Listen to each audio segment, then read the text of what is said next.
Asato ma sadgamaya, tamaso ma jyotirgamaya, mrityorma amritam gamaya. Om Shanti Shanti Shanti. Namaste everyone. Welcome to the next session of Katha Upanishad.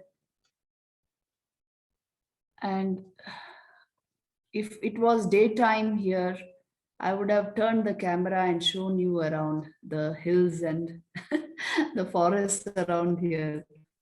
But it's night in India, so I can't show you anything. It's all dark. Anyway, let's continue with our Katha Upanishad from Pangot.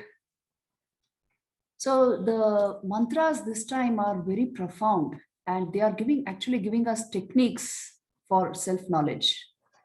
So let's go to mantra number 10.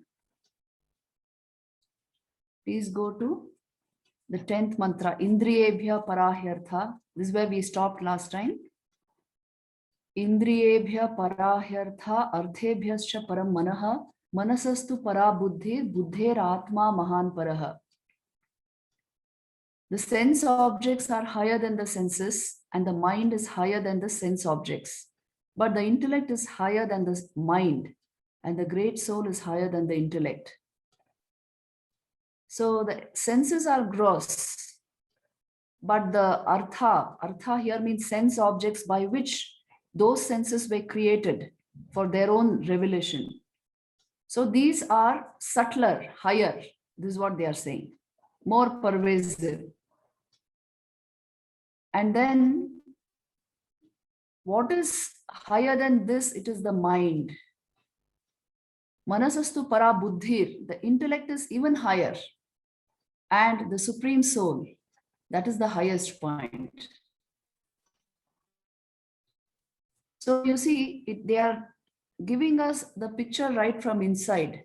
What is more pervasive, what transcends what, and how to go deep into self-knowledge.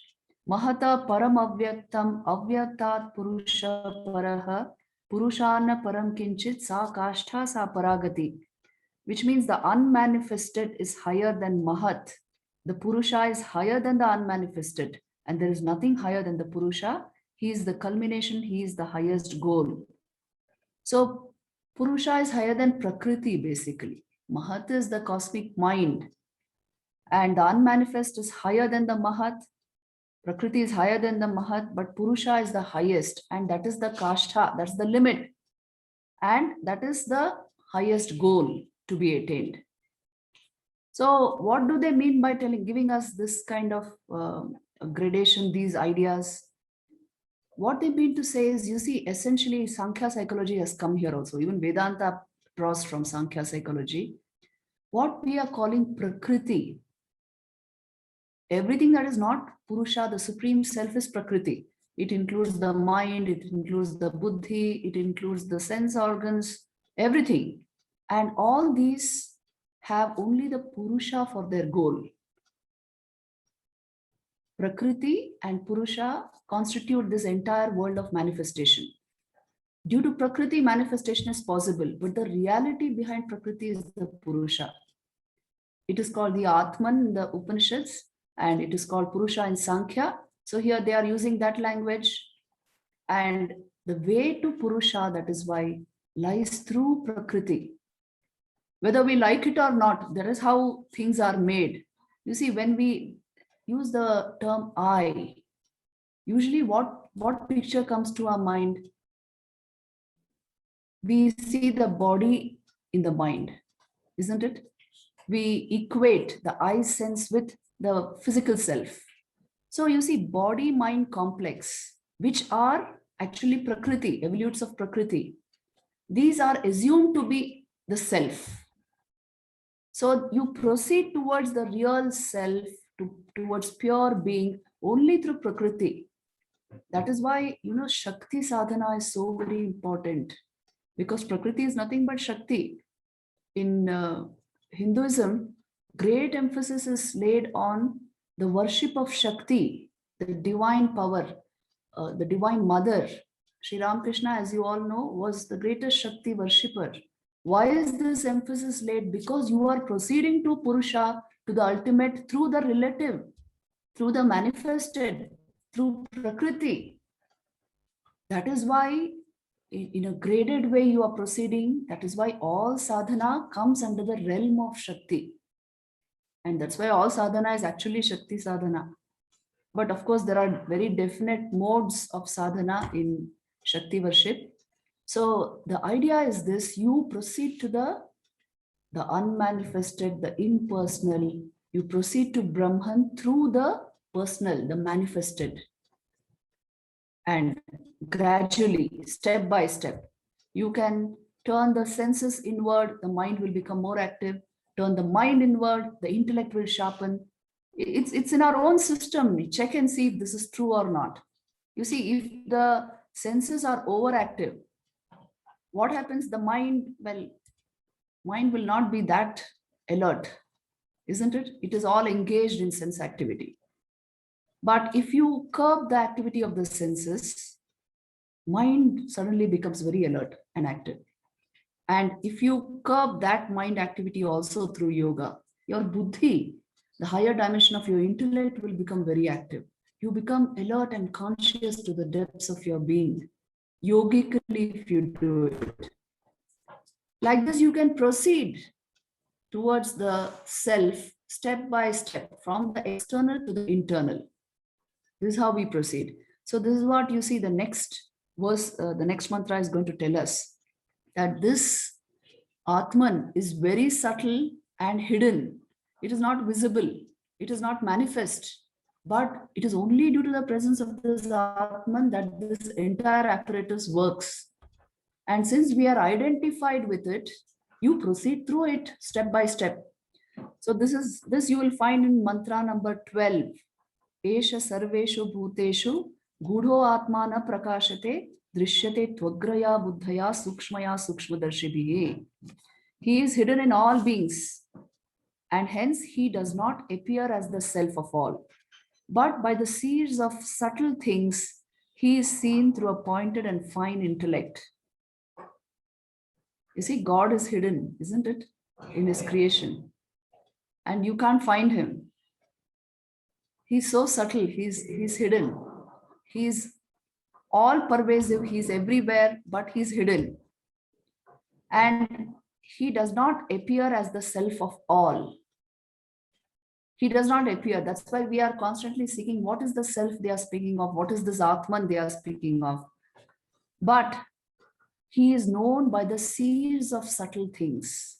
Drishyate tvagraya buddhaya sukshmaya sukshmadarshibhi.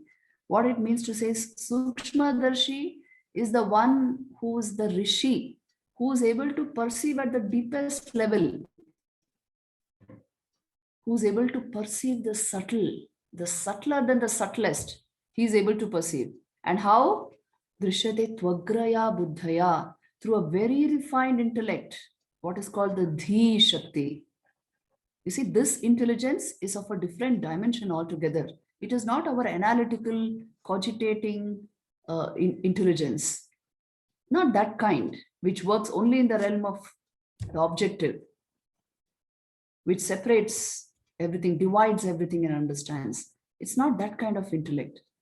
You know, that kind of intellect is very good at discerning the external, at discriminating the external. But this is a different kind of knowledge. It's the knowledge of consciousness. So for this, you require a very refined, higher intelligence, which is technically termed as dhi, the superior aspect of buddhi. It is of the nature of intuition. The highest perception, or what is called supersensory perception, superconscious perception, which is available to the human being. Through discipline, through self-control, this intelligence develops. So that is why he is saying it will not develop otherwise. Please know this. It's not a matter of, oh, aise sochenge, we'll just think about it and it will come. No, it's not like that. So this level of intuition comes through self-discipline, through spiritual practice, and it will take us into this subtle knowledge. This is what they are telling us. Tvagraya Buddhaya is an important expression there. It can be known by the higher intelligence born of self-discipline. So you find Sri Ramakrishna corroborating this statement, isn't it? He says in the gospel, the pure mind is equal to the pure buddhi, which is equal to the Atman, the self. So all that is required is to clarify the mind and develop this higher intelligence. When the mind is deeply calm and fully conscious, your intelligence will function at a different dimension altogether. It becomes a super sattvic intelligence. It will intuit this, the presence of the self.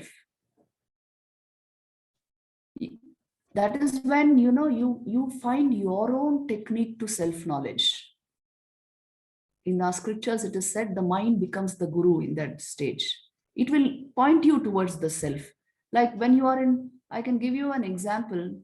I use it here. When you are in complete stillness and silence, when the stillness and silence is simply inundating you,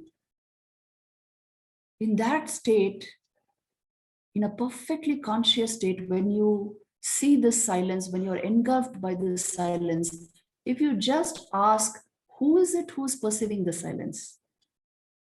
Who is it who's seeing the absence of thought? You will come to self-knowledge.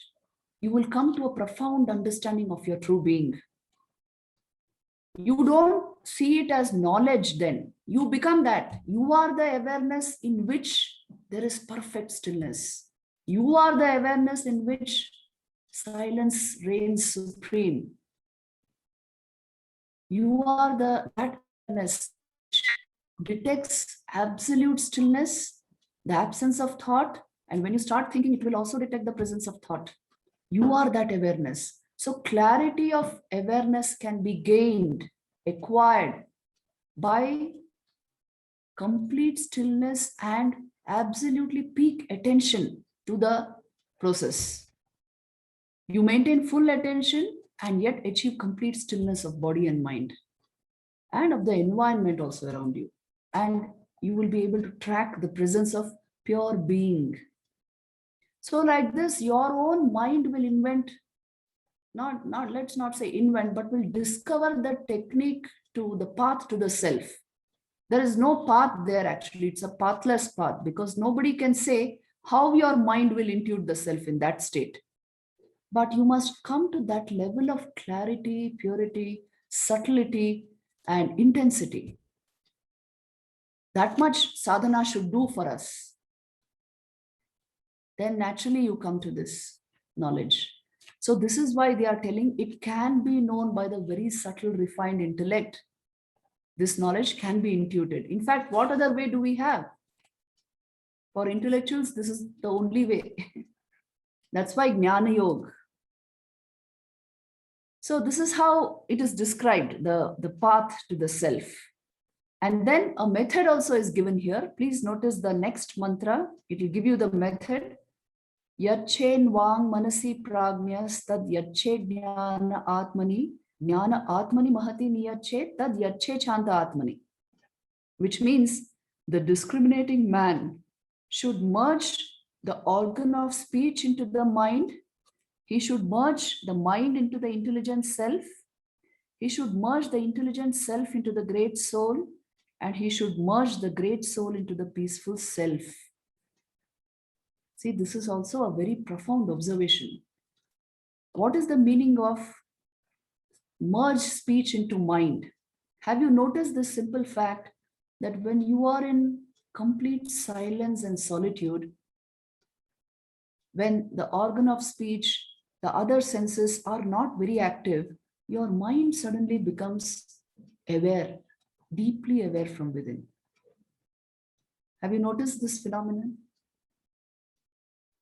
When you are in a perfectly conscious and still state, the mind will become active.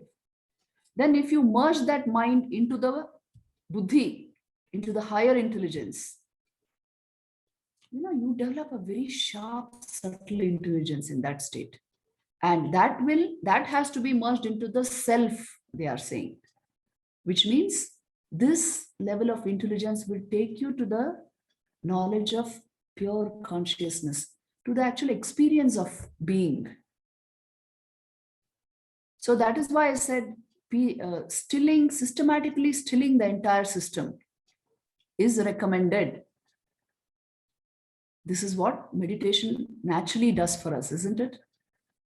See, the mind is usually so overactive, constantly thinking, and the senses are constantly looking outward, that the amount of bombardment on our mind and intelligence, all this sense data and the memories in the mind, becomes too much. It's almost overwhelming. And that is why the mind does not attain to any state of clarity. It is just being bombarded by too much information, too much of data. So we feel a sense of restlessness, a sense of peacelessness, and a lack of clarity.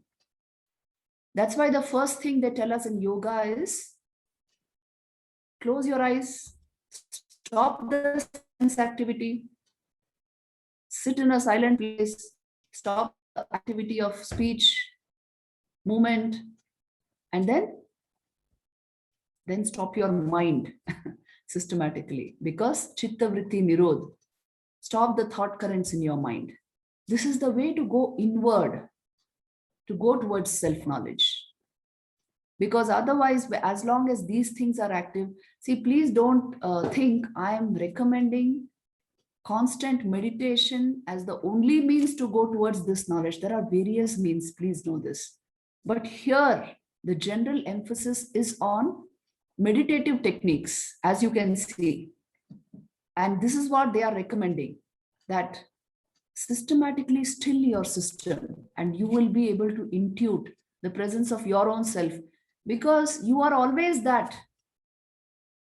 You got identified by mistake with the activities of your mind, with the modifications of your mind, and with the turbulence of your senses. You got identified with that, and you assumed you are the body-mind complex. So this created the whole problem. As long as I have a sense of myself based on the body, how on earth will I seek the self? Please try to see this, because that is the Atman. That is the real me. If I have a sense of myself which is already identified with a body-mind complex, I will never search the reality of me, isn't it? I've already assumed I'm something or somebody. So that is why empty yourself of yourself. See, the great secret of spiritual life, let me tell you, it is generating the empty mind. It is successfully becoming a nobody to yourself, not to the world. As a transactional, functional entity, you assume a role in the world. You assume a kind of external identity. But to yourself, you must be empty of yourself. The empty mind is the secret of spiritual life. Empty not just of thoughts and modifications of mind, vrittis, but also of sanskars, of all impressions, so that level of clarity will naturally make you understand that the very substratum of what you are calling mind is awareness.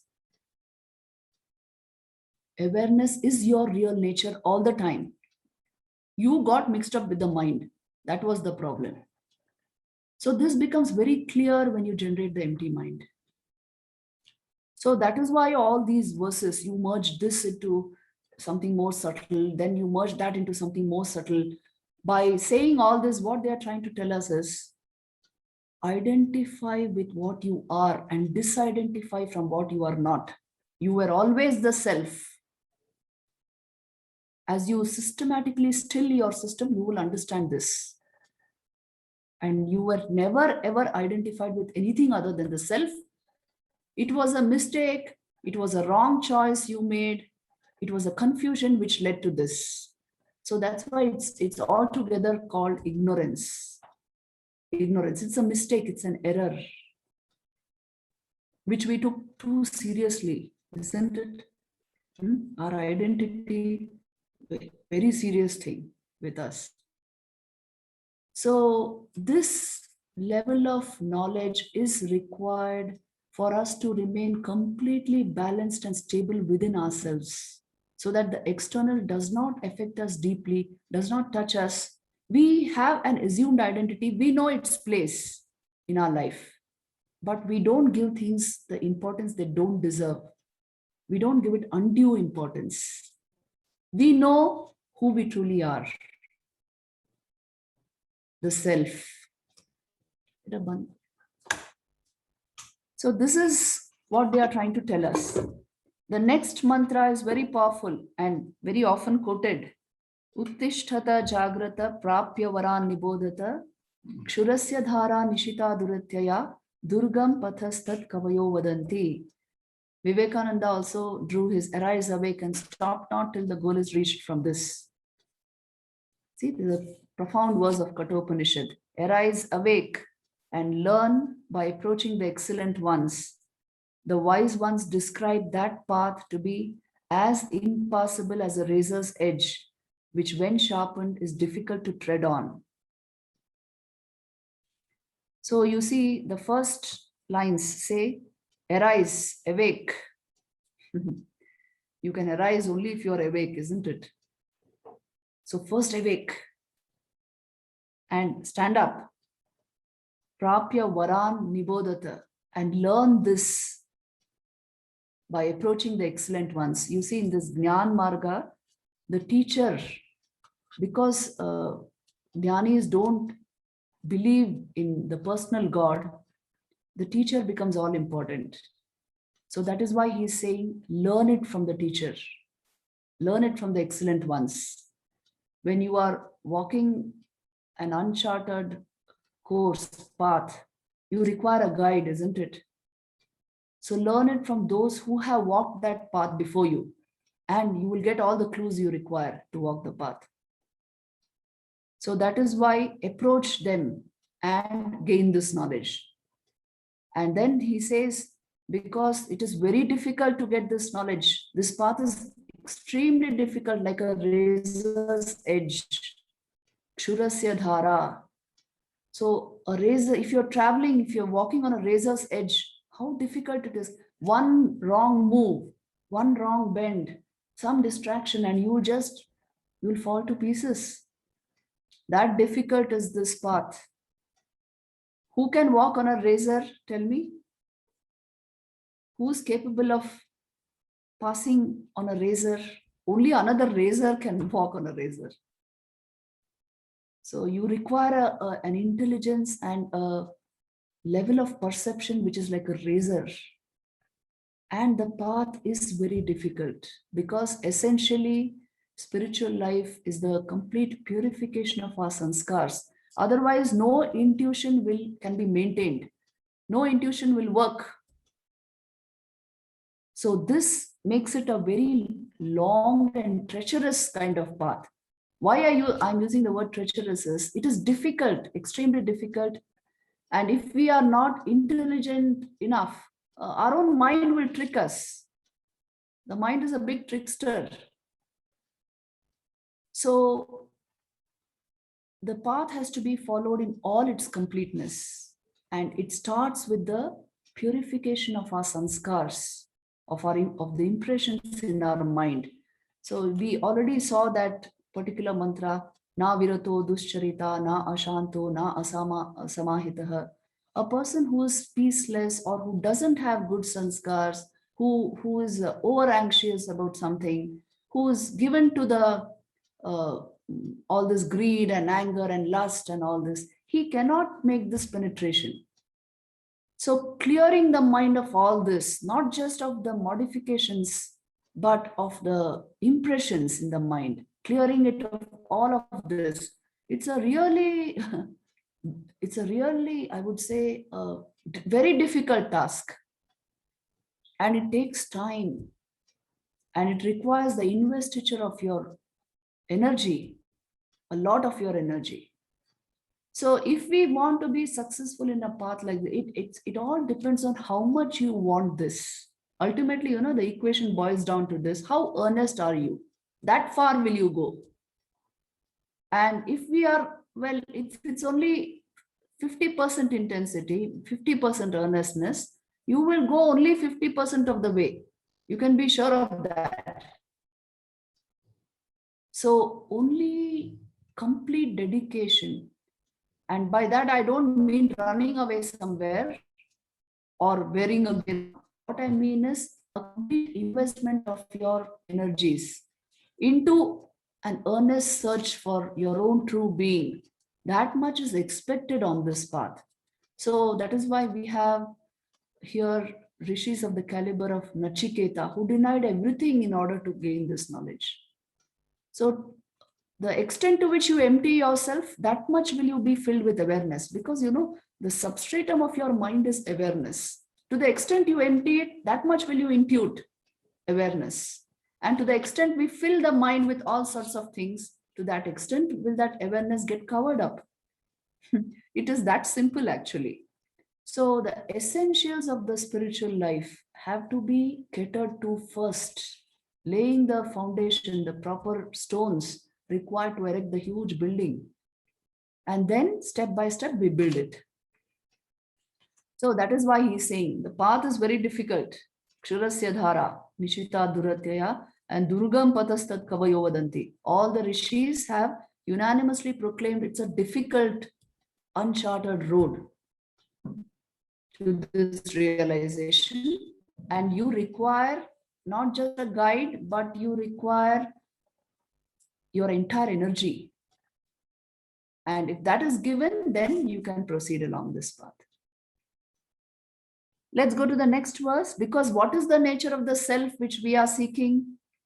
Please see, ashabdam, asparsham, arupam, avyayam, tatha arasam, nityam, agandhavachayat, anadyanantam, mahata param dhruvam, nichaya tan mrityu mukhat pramuchyate. One becomes freed from the jaws of death by knowing that which is soundless, touchless, colorless, undiminishing, and also tasteless, eternal, odorless, without beginning and without end, distinct from Mahat and ever constant. See, the characteristics of the Atman, the self, are being given here. It is obviously soundless, touchless, tasteless, isn't it? It's of the nature of consciousness. That due to which there is taste and touch, that is consciousness. So in itself, it is soundless, touchless, colorless, undiminishing, tasteless, eternal, odorless, without beginning and hence without end, and distinct from the cosmic mind, ever present, ever constant. This is its nature. So you, by knowing this, you transcend mortality, because it is of the nature of immortality. This is what they're telling us. But to know this, how do you know this? Its real nature. You see, that's the essential point. We can meditate on the characteristics of the Atman, but Vedant Vichar means understanding the fact of consciousness and existence right in your first person experience. That is Vedanta Vichar. It is not ultimately a meditation kind of thing. It's an inquiry. Check and see your own experience, and you will get an intuition regarding the Atman.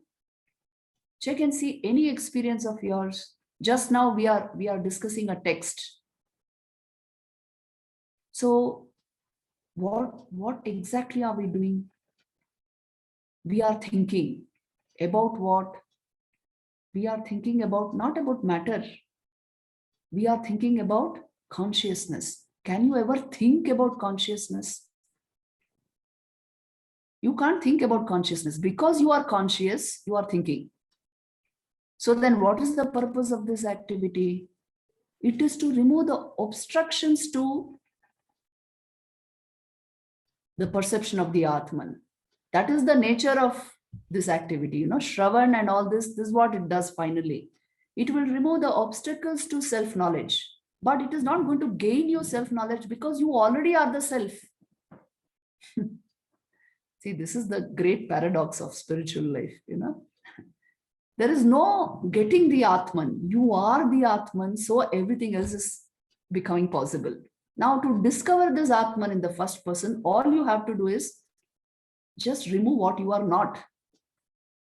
So for that, we have Shravan, Manan, Nididhyasan, so many techniques, so many yogic techniques, so much of discussion, so much of sadhana, Vedant, all this is meant to disidentify from what you are not, which you were never that, but you had assumed. So the whole, it's a via negativa process, It's a kind of neti, not this, not this. And you ultimately you are left over with what is. You don't create or invent what is. It is always there. But you just remove what is not, and you are left over with what is.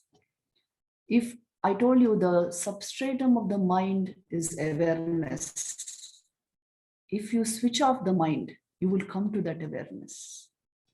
This is the glory of all these techniques. Technically, you like this, you should know the path, and then you should actually dive into it. Because no amount of what we call understanding or intelligence or is going to get you anywhere close to this. It will just give you nice thought modifications, nice vrittis in your mind, which will counteract other vrittis, the other modifications of the senses. But it will not take you exactly here unless you make the penetration by yourself. Stop the mind and then find out what is, even when you're not thinking. Who stopped the mind? Find this out. So it's a do-it-yourself kind of technique. Many times, we are only trying to find things where it's comfortable. This may sound strange, but we do this. There's actually a joke based on this. Let me tell you that joke. We are trying to find things where it's comfortable to find, and there's light. So the thing is not lost there, but we are trying to find it there because there's light there. So the joke goes like this. One person was trying to find his key bunch, which he had lost in his home, but he is trying to find it in a garden outside his home.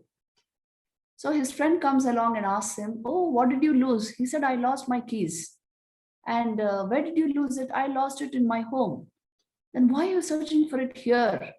And he said, "Why, there's light here. There's more light here. So I thought, let me have a quick look here."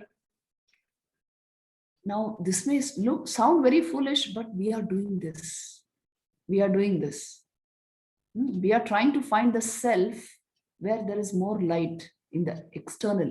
When you open your eyes, you see light all around. So, well, identify with this, identify with that, identify with the body, identify with the home, with my possessions, with my jewelry, with my cars. People identify with all of this, strongly identified, because this is what they are seeing. This is where there is light. And the self is all hidden in the dark recesses within. So then what do? You must search for a thing where it got lost, not where there is more light to you. So the self got lost in the confused mind. Search for it there. And that's why training of mind, purification of mind, this is the way to self-knowledge. So this is what they are telling us repeatedly in all of these mantras, that the nature of the self is, see, in no way can your senses approach it, isn't it? Ashabdam, asparsham, arupam, avyayam. None of the senses can approach it. Nor can any modification of your mind approach it. If I think a lot about the Atman, about consciousness, if my entire intellect is convinced of the presence of consciousness, if I do all of this, will it take me to the knowledge of the self? Tell me.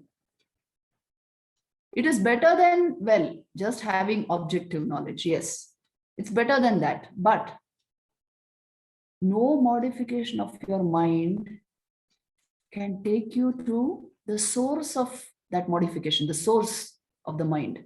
No modification can take you there. This is not vritti jnana at all.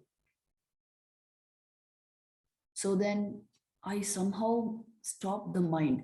That is why I always say, the more you become deeply conscious from within, the more it will take you to self-knowledge. You have become vitally alive to the depths of your being, which means intensely aware. It will take you to the heart of awareness. And no thought can take you there. Please see the life of all spiritual masters. They will tell you this.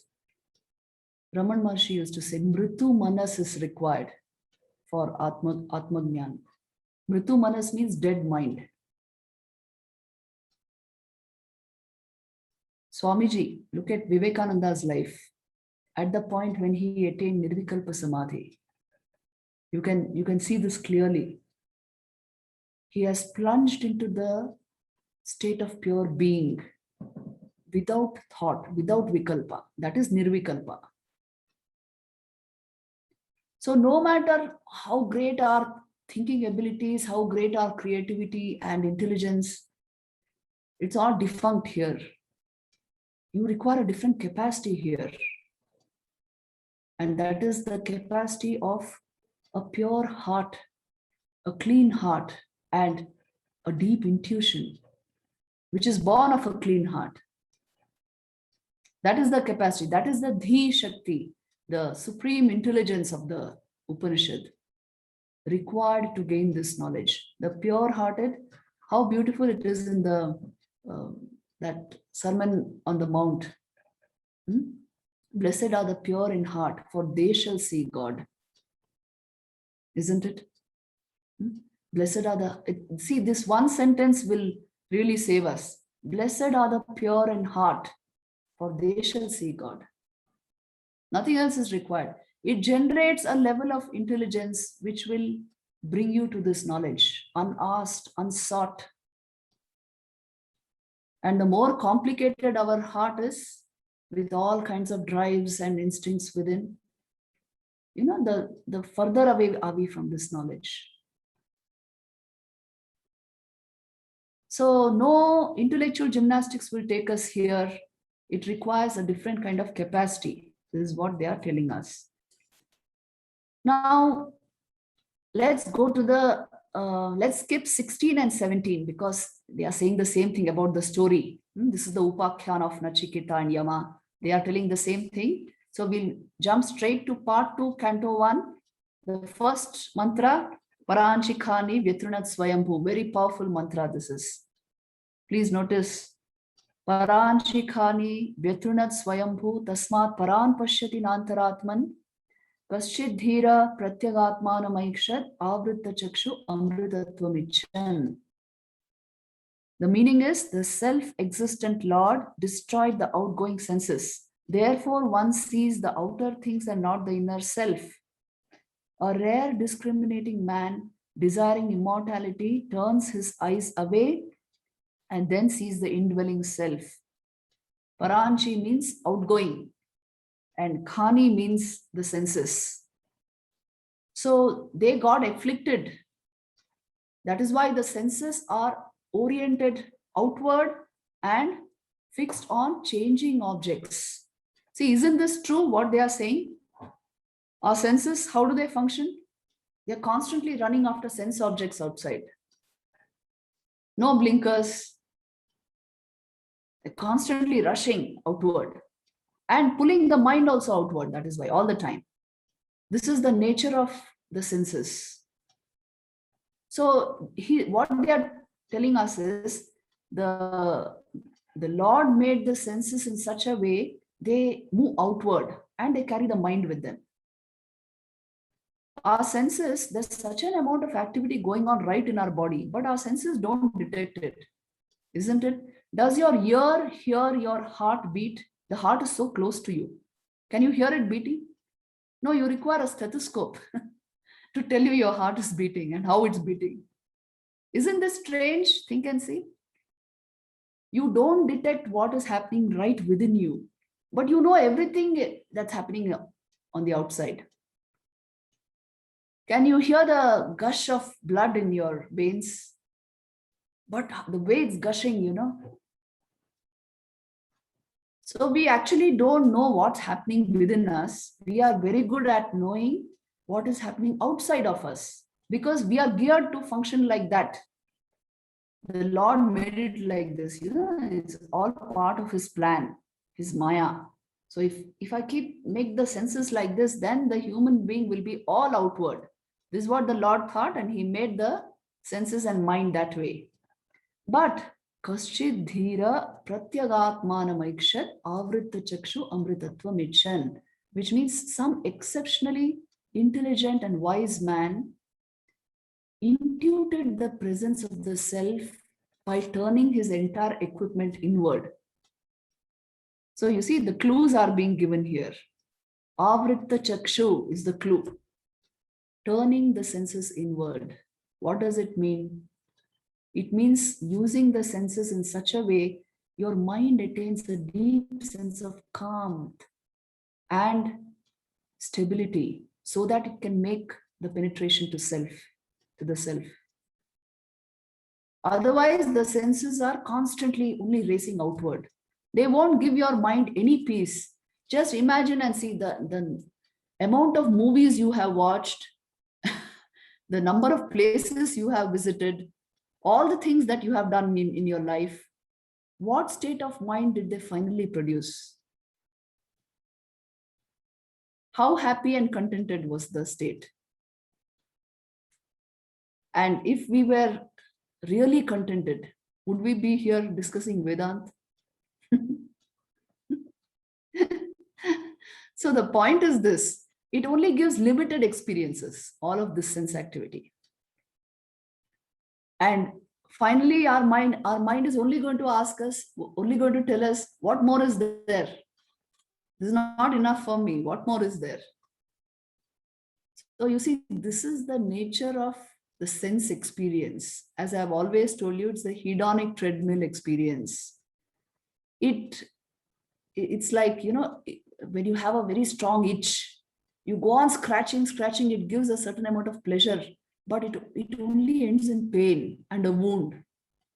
It doesn't satiate, it doesn't satisfy or fulfill us. So the nature of the sense experience is like that. You analyze it completely and you will come to this. If you compromise on this knowledge, then the senses will still keep you active and engaged. Please know this. So go to the end point. What does it get me finally? It gets me only this much. And that is why the wise person turned his senses inward. He said, oh, let me stop this nonsense. Let me see what's within myself. And when he turned his senses inward, he intuited the presence of the Atman. Pratyagatman means this. He saw the reflection of his self in the mind. He saw the first feeling of, I am deeply aware. I am awareness. I am not just body-mind. So on seeing this, he dived into self-knowledge. So you see, the clues are all provided here. Then the next verse also, the next mantra also is like this. Paracha kaman anuyanti bala ste mrityor yanti vitatasya pasham atha dhira amritatvam viditva dhrueshviha na prarthayante. The unintelligent people follow the external desires. They get entangled in the snares of widespread death. Therefore, the discriminating people, having known what true immortality is, in the midst of impermanent things, do not pray for anything here. So the value of renunciation is being spoken of. They are telling us that the undiscriminating will only race after the senses, chase sense objects all through their life. And they enter into the jaws of death, into the snares of death. They get entangled and enter. And the discriminating person, however, He knows that immortality is not in impermanent things. And that is why he seeks self-knowledge, does not merely ask for things here. So the nature of experience, human experience is being told here, that you see the undiscriminating means only this, those who have become insensitive to the higher aspects of life, they are the undiscriminating. So only chasing the senses all the time, the whole day. And the result is it takes away your entire vital energy. It weakens the senses and the mind. And it makes you more addicted to objects. You constantly need something to entertain you and keep you happy and engaged. Otherwise, by yourself, you're a mess. It finally leads to this. So when we try to get out of this state, we come to the discriminating intellect, which will gradually lead us inward, turn us inward. First of all, any intelligent person will try to develop a certain inner balance and calmness of mind, isn't it? A steadiness of the thought process. And that develops your intelligence further. And that is the way to move towards self-knowledge. So you see, the nature of the discriminating and the undiscriminating has been spelled out here very clearly. What do we chase finally? And it is so very important to remain committed to the spiritual path. Once we have understood the nature of life's experiences, it is so very important to stay committed to the spiritual path. Otherwise, a whole lot of things will simply blow away our will. Unless you remain committed, once you have decided that this is what I want to know and achieve in life, it is important to remove what takes me away. At least put it aside for the time being. Otherwise, again, it will come into our life, again, it will disturb us. So all this, the alert mind will naturally do all this. Many times you see this happens with our spiritual striving. On one day, we are very spiritual. On day two, well, I didn't feel like doing my spiritual practice. Day three, I had a whole lot of distractions. People came and I had to cater to this, I had to cater to that. And day four, I'm exhausted. Or day five, I again come back to my scriptural reading or whatever. So this is only, you are proceeding too slowly. And you will not get very far. Unless we remove from our lives what we don't want to experience, you are not going to go full steam into what you want to experience. So that is why wherever we are placed, exercising a certain amount of renunciation is important. Renunciation does not mean going away to the Himalayas or any form of mendicance. It does not mean that at all. What it means is focusing on what I want to achieve and the ability to put aside what I don't want to experience in our own lives, wherever we are, so that our energies are not invested constantly on unnecessary things, so that you don't have to gather back your energies and make the plunge every time. You are always ready, alert. So this is important in spiritual life. I think we should stop here today and take up the questions. And we will again proceed next class. I have 2 questions. Let me just read out the questions. Yeah, the first one is, you have given great emphasis to our vital energies and to the role of yoga in learning to utilize them effectively as a part of our sadhana. You have also mentioned the importance of Nachiketa's second boon a few times. Please explain more about this second boon and how do we learn more about it and from what source? What role should it play in sadhana?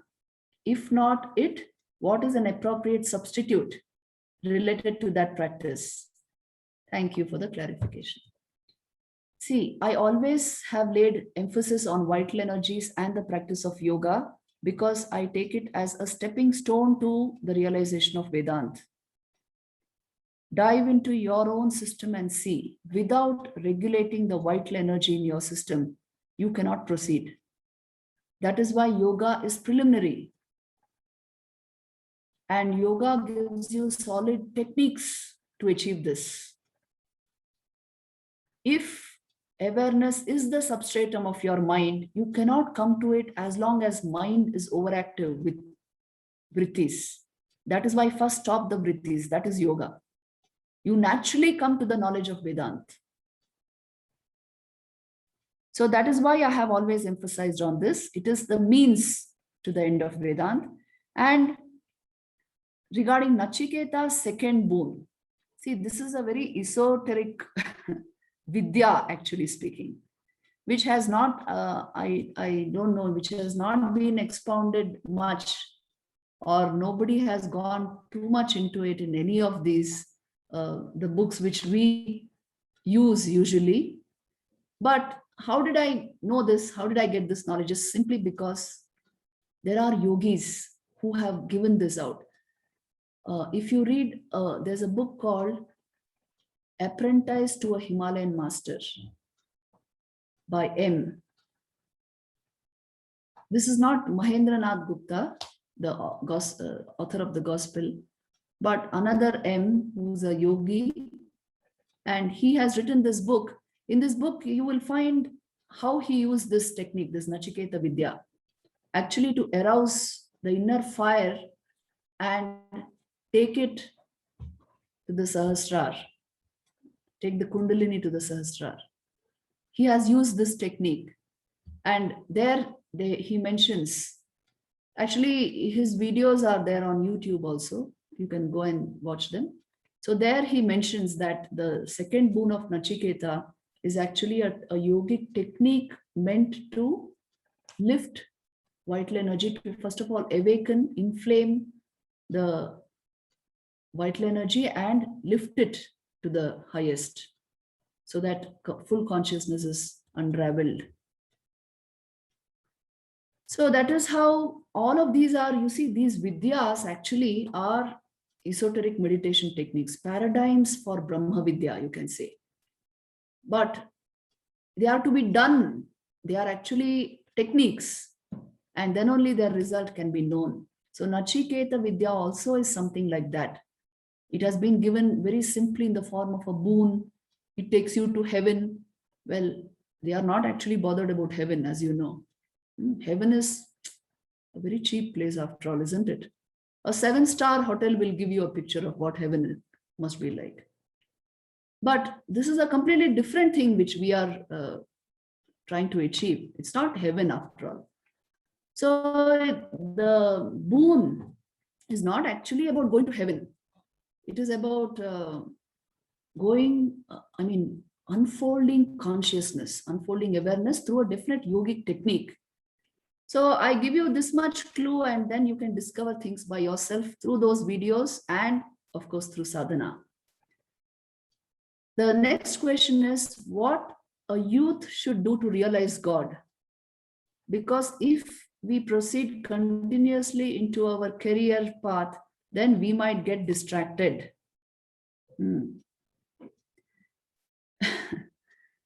Well, see, I don't recommend that these things be discussed like this, because ultimately it all depends on the sanskars. If one has the sanskars, one will not even ask the question. You just dive into spiritual practice.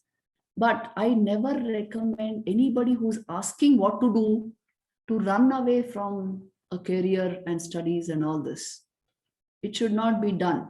Whatever we do can be used as a karma yoga, as a means to this highest realization. Even your career, everything, your family, your career, your relationships, your professional life, all of it can be made into karma yoga, a means towards the spiritual goal. And if we are intelligent enough, we'll make anything a means, isn't it? All is grist that comes to my mill. There's a saying.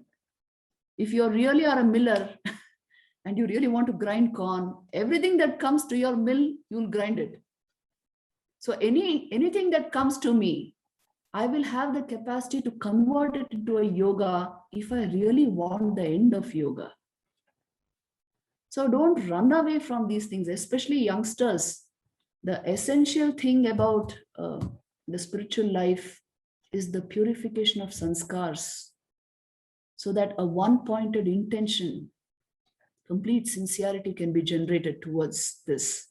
That has to be aimed at. You can't run away from this and that. That gets you nowhere. A whole lot of people have tried this, isn't it?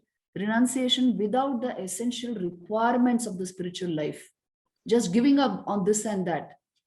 You are actually not giving up. It will keep going on in your mind.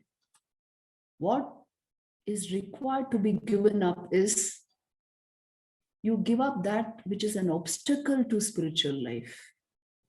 And if you read the gospel, it's very clearly Sri Ramakrishna has given us what is the exact obstacle to spiritual life. It is lust and greed. This has to be given up. That's why I said the mind has to be purified essentially. And if this is done, anything can be converted into a yoga. You don't have to run away anywhere. So the most important things in spiritual life are spelled out in, I would say, in Sri Ramakrishna's gospel. Sri Ramakrishna used to expressly mention this, that what will you get by giving up this and that? Give up the essential thing, all these wrong negative modifications of the mind, which tend to create bad sanskars. This is to be given up, isn't it? What do you get by giving up this and that? Then Sri Ramakrishna used to point to Naren and say, see, he eats so many pans throughout the day, betel leaves, but his mind is in Brahman. So give up that which is the main obstacle. And that everyone will give up sometime or the other in life. Life is such, it will make you turn towards the highest. So in youth, if this can be achieved, it's a huge step. It will help us proceed faster towards the goal. Youth is the time when vital energy is in full flow and in functioning completely. So that is the time when yoga is to be practiced. There's no doubt about that. In fact, it is recommended in Raj Yoga that within the age of 30, you should attain the end of yoga, because vitality is required. The strength of vital energy is required. So the earlier you start, the better it is always. There's no doubt about it. But don't take wrong, biased steps as regards renunciation and all that. Renunciation, I always say, it is essentially about giving up the false ego, giving up the thirst for lust and greed. That is renunciation. If that can be achieved, you are a renunciant wherever you are and whatever you are doing. So it's not about running away from anything. Let us be very clear about this, especially for those of us who come into this fold, who come to Sri Ramakrishna and Holy Mother. Their lives show us what renunciation means. See, did Holy Mother run away anywhere? Tell me. She accepted everyone as her own. This is renunciation. You have expanded so much because you have given up the unessentials of life. You expand so much that everybody becomes your own. This is the highest renunciation. Complete acceptance, complete love. So their lives are pointers to what is exactly required to be done, what brings the fulfillment of the spiritual life. I would rather recommend to this youngster, whoever is asking this question, that you first read their lives, then come to Vedant, because then it's much easier to understand Vedant. So I think we will end today's session here and again proceed next week. I should give thanks to all the lights and the rain and everything here, because it made this class perfectly possible today. I had my own doubts because it was raining a little and I thought today the class might be disturbed, but thankfully everything went well. We'll conclude with a prayer. Om Sarve Bhavantu Sukhinah, Sarve Santu Niramayaha, Sarve Bhadrani Pashyantu, Ma Kaschid Dukha Bhaga Bhavet. Om Shanti Shanti Shanti.